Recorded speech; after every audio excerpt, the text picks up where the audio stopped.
अगर मैं कहूँ कि ब्रह्मांड आपकी वो बातें भी सुनता है जो आप खुद से भी नहीं कहते, और अगर मैं कहूँ कि एक लापरवाह मजाक किसी इंसान की पूरी जिंदगी बदल सकता है। क्या वाकई ऐसा हो सकता है कि ब्रह्मांड हमारी हर बात सुनता है? मतलब यहाँ तक कि वो बातें भी जो हम अपने आप से भी छिपाते हैं, हमारे वो गहरे डर, हमारी हमारी दबी हुई ख्वाहिशें। ये एक बहुत बहुत बड़ा सवाल है और जिन स्रोतों पर हम आज बात कर रहे हैं उनका जवाब है हाँ, बिल्कुल। उनमें एक कहानी है जेफरी पा नाम के एक व्यक्ति की। उसने मजाक में बिल्कुल लापरवाही से कुछ मांगा और उसकी पूरी जिंदगी हमेशा के लिए बदल गई। तो चलिए आज इसी में गहराई से उतरते हैं। हमारा मिशन है ये समझना कि हमारे विचारों और हमारी दुनिया के बीच क्या सच में कोई कनेक्शन है, और अगर है तो क्या इसके पीछे कोई सिस्टम है, कोई नियम है, या ये सिर्फ अच्छी सोच रखने की बात है। और जेफरी पा की कहानी इस पड़ताल के लिए एक बेहतरीन शुरुआती बिंदु है। आप कल्पना कीजिए, न्यूयॉर्क शहर में एक आदमी है जिसकी जिंदगी आप कह सकते हैं पूरी तरह से बिखर चुकी है। जेफरी पा। हाँ, जेफरी। उसके पास ना नौकरी थी, ना पैसे थे और ना ही भविष्य के लिए कोई उम्मीद। वो पूरी तरह से टूट चुका था। ऐसी बात थी जो कोई भी कह सकता है। बिल्कुल। कौन नहीं चाहता।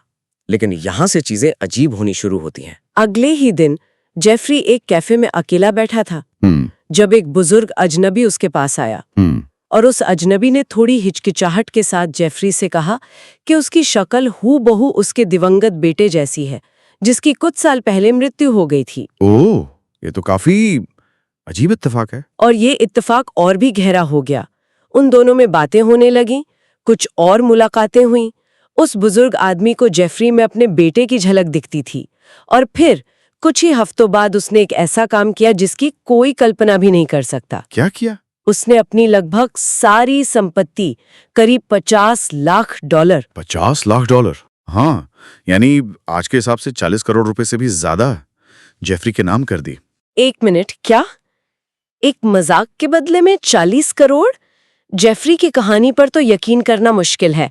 ज्यादातर लोग यही कहेंगे कि ये सिर्फ एक किस्मत की बात थी, एक लॉटरी लगने जैसा। लेकिन मुझे लगता है हमारे स्रोत इसे सिर्फ किस्मत मानकर नहीं छोड़ेंगे। इसके पीछे जरूर कोई बड़ा सिद्धांत होगा, है ना? आपने बिल्कुल सही पकड़ा। स्रोत हमें एक अलग नजरिए से देखने को कहते हैं। वो पूछते हैं, क्या हो अगर ये सिर्फ किस्मत ना हो, बल्कि भौतिकी का कोई गहरा नियम काम कर रहा हो जिसे हम आमतौर पर देख नहीं पाते। यहीं पर वे क्वांटम फिजिक्स का जिक्र करते हैं। अच्छा, अब ये दिलचस्प हो रहा है। लेकिन क्वांटम फिजिक्स तो बहुत बहुत जटिल विषय है। इसका हमारे विचारों से क्या लेना देना? देखिए, स्रोत यहाँ क्वांटम फिजिक्स का जिक्र किसी लैब वाली साइंस की तरह नहीं कर रहे हैं। इसे एक सिद्धांत या एक रूपक की तरह समझना ज्यादा सही होगा। मूल विचार ये है कि सबसे सूक्ष्म स्तर पर ब्रह्मांड में हर चीज, ये टेबल, ये हवा, हमारा शरीर, वो ऊर्जा के सिवा और कुछ नहीं है जो अलग अलग फ्रीक्वेंसी पर कंपन कर रही है। ओके। और अगर सब कुछ ऊर्जा है तो हमारे विचार भी, वो भी ऊर्जा का ही एक रूप है। ये विज्ञान से ज्यादा एक दार्शनिक नजरिया है जिसे स्रोत अपनी बात समझाने के लिए इस्तेमाल करते हैं। तो इसका मतलब ये हुआ कि जब हम कुछ सोचते हैं तो हम सचमुच ब्रह्मांड में एक तरह की ऊर्जा भेज रहे होते हैं। तो फिर असली सवाल ये नहीं है कि ब्रह्मांड सुनता है या नहीं। असली सवाल तो है कि हम ब्रह्मांड को लगातार कौन सा सिग्नल भेज रहे हैं। बिल्कुल। और यहीं पर चीजें थोड़ी पेचीदा हो जाती हैं, क्योंकि ब्रह्मांड हमारी भाषा, हमारे शब्द नहीं समझता। वो हिंदी या अंग्रेजी नहीं जानता। तो फिर वो क्या समझता है? स्रोतों के मुताबिक वो सिर्फ 3 चीजें समझता है: ऊर्जा यानी एनर्जी, कंपन वाइब्रेशन, और फ्रीक्वेंसी। इससे समझने के लिए कोई आसान तरीका है? हाँ, स्रोतों में एक बेहतरीन रेडियो का उदाहरण दिया गया है। मान लीजिए आप 94.3 एफएम पर अपना पसंदीदा शो सुनना चाहते हैं, लेकिन आपका रेडियो 101.1 एफएम पर सेट है। आप कितनी भी आवाज बढ़ा लें, कितना भी इंतजार कर लें, आपको अपना शो कभी नहीं सुनाई देगा। आपको सही फ्रीक्वेंसी पर ट्यून करना ही होगा। एग्जैक्टली। अच्छा, तो मतलब ये हुआ कि अगर हमारी सोच की फ्रीक्वेंसी, हमारी अंदरूनी ट्यूनिंग डर, कमी और नकारात्मकता पर सेट है, तो हम सफलता और समृद्धि को अपनी जिंदगी में आकर्षित नहीं कर सकते। इसलिए नहीं कि ब्रह्मांड हमें वो देना नहीं चाहता, बल्कि इसलिए कि हम गलत चैनल पर हैं। हम मांग कुछ और रहे हैं और हमारी फ्रीक्वेंसी कुछ और कह रही है। एकदम सही। और स्रोत इसी बात को एक और शक्तिशाली विचार से समझाते हैं, जैसी सोच वैसा भविष्य। वो कहते हैं कि ब्रह्मांड हमारे विचारों को जज नहीं करता, वो बस उन पर प्रतिक्रिया देता है। अगर कोई लगातार ये सोचता है और महसूस करता है कि मेरे पास कभी पैसे नहीं होते या अच्छे मौके मुझे कभी नहीं मिलते, तो ब्रह्मांड इसे एक आदेश की तरह लेता है और कहता है तथास्तु। हाँ, तथास्तु। इस इंसान को और ज्यादा कमी और निराशा का अनुभव कराओ। ये सुनने में थोड़ा डरावना है। इसका मतलब है कि हम अनजाने में अपनी ही परेशानियों को और बढ़ा सकते हैं। तो फिर इस साइकिल को तोड़ने और ब्रह्मांड से सही तरीके से बात करने का तरीका क्या है, ताकि वो हमारी बात सुने भी और उसे पूरा भी करे? इसके लिए स्रोत 3 बहुत ही स्पष्ट और कारगर नियम बताते हैं। पहला और सबसे बुनियादी नियम है स्पष्टता, क्लैरिटी। ब्रह्मांड को भ्रम पसंद नहीं है, उसे ठीक ठीक पता होना चाहिए कि आप क्या चाहते हैं। इसके लिए वो होटल का उदाहरण दिया गया था, है ना? यस, जैसे आप किसी रेस्टोरेंट में जाकर वेटर से ये नहीं कहते कि कुछ भी अच्छा ले आओ, ठीक वैसे ही। आप मेन्यू देखकर बताते हैं कि आपको क्या चाहिए। हाँ, मुझे ज्यादा पैसे चाहिए या मुझे एक अच्छी नौकरी चाहिए, ये बहुत मतलब अस्पष्ट इच्छाएं हैं। ब्रह्मांड के लिए ये गूगल पर सिर्फ गाड़ी सर्च करने जैसा है। लाखों नतीजे मिलेंगे, कोई भी काम का नहीं होगा। तो स्पष्ट होना होगा। बिल्कुल, मुझे इस फील्ड में इतनी सैलरी वाली नौकरी चाहिए, या मुझे इस महीने अपनी आमदनी 20% बढ़ानी है। जितना साफ आपका इरादा होगा, उतना ही तेज नतीजा मिलेगा। स्रोतों में एक लाइन है जो मुझे बहुत पसंद आई, clear intention equals clear result. ठीक है, तो पहला कदम है साफ साफ बताना कि क्या चाहिए। लेकिन सिर्फ बताने से क्या होगा? मन में तो शक चलता रहता है कि ये कैसे मुमकिन होगा। इस शक का क्या असर होता है? और यहीं पर दूसरा नियम आता है, जो है विश्वास, बिलीफ। ये शायद सबसे मुश्किल हिस्सा है। मांगने के बाद आपको ये मान लेना है, ये महसूस करना है कि वो चीज आपको मिल चुकी है। शक करना मतलब ब्रह्मांड को मिला जुला सिग्नल भेजना। ये ऐसा है जैसे आप Amazon पर ऑर्डर प्लेस करें और 5 मिनट बाद उसे कैंसिल कर दें और फिर दोबारा ऑर्डर करें। नतीजा कुछ भी डिलीवर नहीं होगा।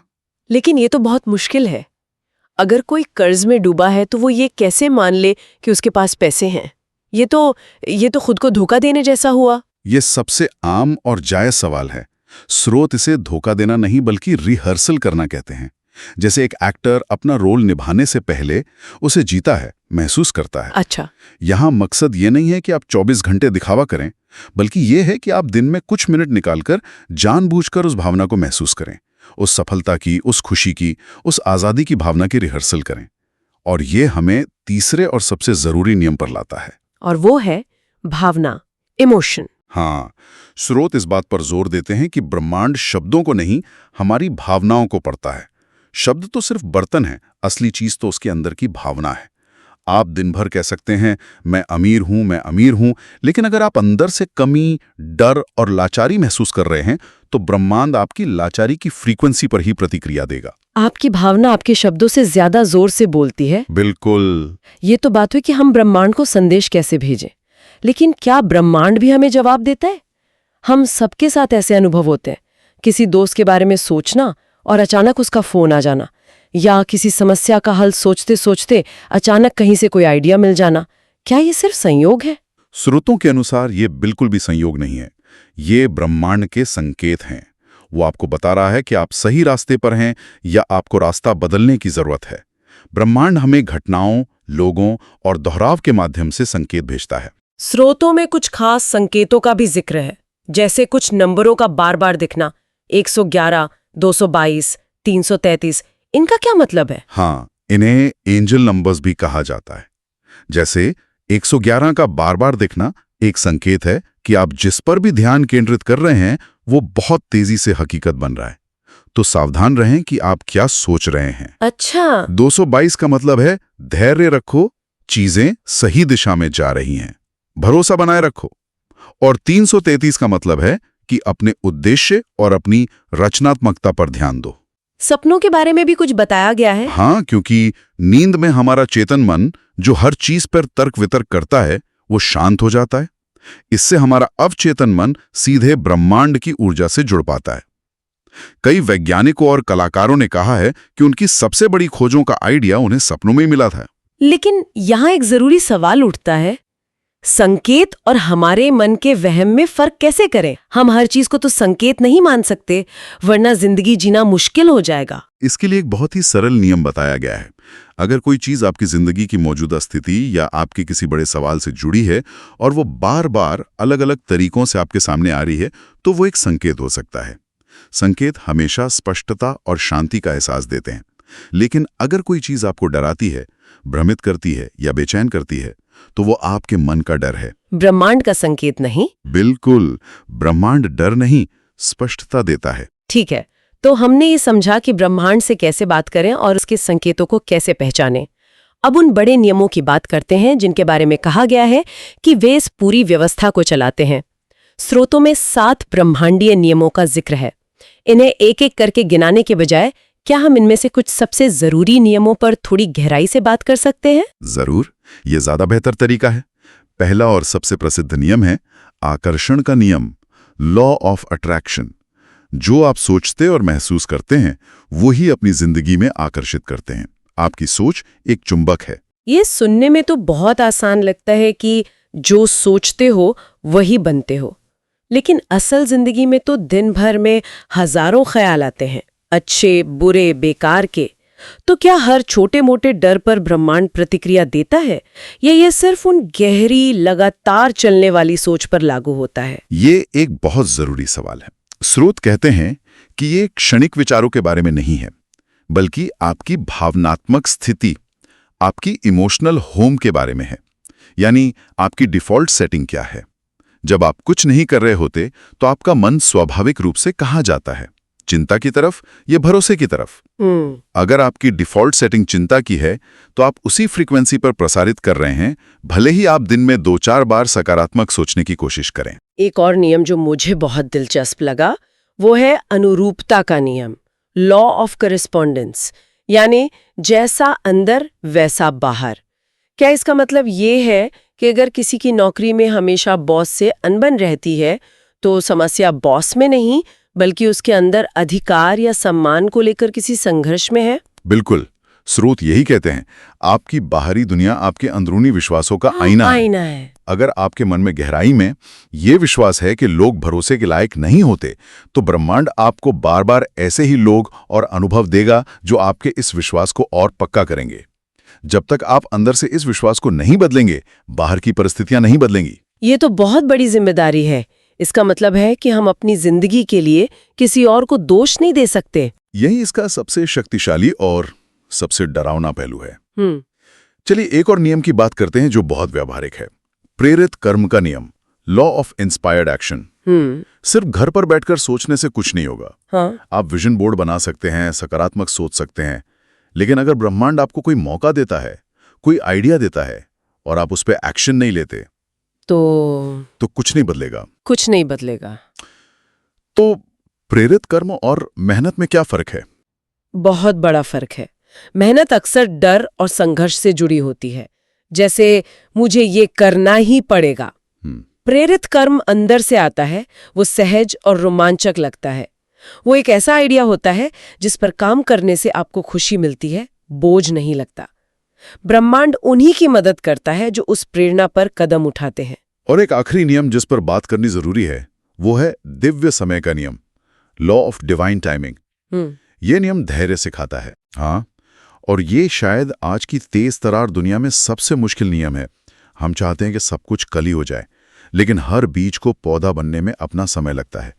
ये नियम कहता है कि हर चीज अपने सही समय पर होती है। जल्दबाजी करने से आप सिर्फ चिंता और शक की ऊर्जा पैदा करते हैं, जो असल में प्रक्रिया को और धीमा कर देती है। भरोसा रखें कि सही समय आने पर सब कुछ हो जाएगा। तो अगर इन सभी स्रोतों का सार निकालें, तो एक बात साफ होती है, ब्रह्मांड कोई जादूगर नहीं है जो हमारी हर इच्छा पूरी करता है, बल्कि वो एक विशाल दर्पण है।